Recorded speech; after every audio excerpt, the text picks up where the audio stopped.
this is John Blake speaking, and today on the call I have Trevor and Stephen from Web Arena. Hi, John. How are you guys? Hey, John. Good, thank you. That's good. Now, today what we're going to talk about is the top mistakes, the top problems that people face when they are choosing a web designer or choosing to either reskin or set up a website that relates to their business. So we're going to get stuck into the call very shortly, but before we do that, Stephen and Trevor from Web Arena, guys, I know a little bit about your background, but just so that the callers can get a sense of exactly where you guys are coming from and why you guys are now known as the experts in your particular field, could you give us a little bit of a background on each of just a brief background on each of your paths leading into where you are right now? Yeah, sure. I'll go first. It's Stephen here. My sort of original background was in design. It was sort of before computers were pretty much invented, really. And it sort of flowed naturally that as the internet came along, I went into web design, worked for a number of companies when that was sort of burgeoning, met Trevor about 20 years ago, and went off to another number of companies, one of them being Aussie Mail, and that was one of the larger internet service providers in Australia at the time, if not the largest, and worked in their strategy department, putting websites together for large companies. And then after I sort of had time there, I contacted Trevor, who I knew, and Trevor's background was in programming, and he had an ISP, which was an internet service provision company, and we started making websites for companies. And started the business, probably been in business together since about 1996, so that's a fair while now. But Web Arena is the latest incarnation, probably about 3 years old, of what we're doing together, and it's the newest, and it's probably the best. It's a combination of everything we've been doing over the past 15 years or 20 years, I suppose. Trev, a little bit about your background. That's the yin side of the business, because I'm in the design marketing side of the internet, and Trev's background's more into the development and the programming. So over to you, Trev. Yeah, thanks, Steve. Hi, everyone. My background, as Steve has mentioned, is more of a technical nature. From building PCs and looking after networks and starting an internet company years ago, which we then on-sold, moving into software development and making all the bits and pieces for all of those operations to happen. And joining up with Steve, sort of getting into the web development side of things, evolving into what we've got now with Web Arena, which we put together to try and solve the problem of having to reinvent the wheel over and over again. And by doing what we've done with Web Arena, we've been able to systemise and simplify the manner in which we produce websites. Fantastic. Well, that's great. I mean, that gives us, and I mean, it really is quite an innovation, and I guess we'll get stuck into more of that as we go forward. What it is that you guys have actually created in there, and you know why it solves a pretty major problem out there in terms of the heavy lifting associated with a website. But to start off, just to kick off, what do you guys find are the top problems that people face when they're either fixing or they are choosing a web designer or choosing how it is that they are going to represent themselves and or their business online?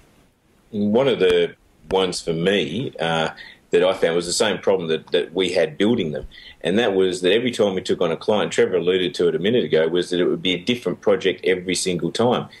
Clients don't know what they're going to get. You can't look at it before you get it. It was pretty much a case of signing on the dotted line, hoping that the developer you'd chosen was going to produce something that looked like what you wanted it to look like, but more importantly was going to function the way you wanted it to function. And more importantly than that, was still going to be around in 2-3 years, and you're probably going to have to go through the same task again in 2 years and the same expense. So that's a big frustration for them, I feel. Trev, was that similar? That's pretty much what started us looking at this whole way of developing them. What were some of the other frustrations that we talked about a number of them at the time, but it was also to do with how long's a piece of string, wasn't it? Yeah, well, people need to convey to the designer or the developer what it is that they're trying to achieve. And so the first hurdle is involved in the communication, sometimes between people of different mindsets. So again, by being able to present the starting point as a initiation position, and people can go through and see what most websites need to do, and then it's a much smaller task, and there is a higher level of confidence when dealing with a customer for the first time. They can see, oh yeah, well they've done this, they've done that, and the fact that they are also involved post website production is probably one of the big things. I personally went through trying to use various systems myself for personal projects to try and leverage the development that others had done and then implement it in something that I wanted to do very quickly, and I found that very, very cumbersome. So this is why we developed the system that we've got right now. The quickest, we've been able to get a site off the ground in a matter of hours. Typically it's weeks, but conventionally in the industry it's often months, and I've known websites to take more than a year to do. Yeah, wow. And that's not, John, another thing too is that what Trevor's just saying then, that's not paying out on other web developers per se. When we used to develop websites the previous way that pretty much 99% of people develop them now, we had the similar issues because there was no scope set. There was no timeframes. It would be months. They would be 6 to 12 months instead of at the moment we have pretty much a development cycle of 6 to 8 weeks. And our clients get much more value than they got when we were developing them in the traditional way. We'll go into that, I presume, a little bit later as to what that difference is. Yeah, sure. So just to kind of summarise what you guys are saying there, because it's it's obviously clear that you've got a real wealth of knowledge on this stuff. Would you say that, to summarise what both of you are saying there, it's kind of like the leap of faith factor? It's like they don't know what they're going to get, they don't know how long it's going to take, and they don't know whether what it's going to look like is going to be what they actually really wanted to begin with.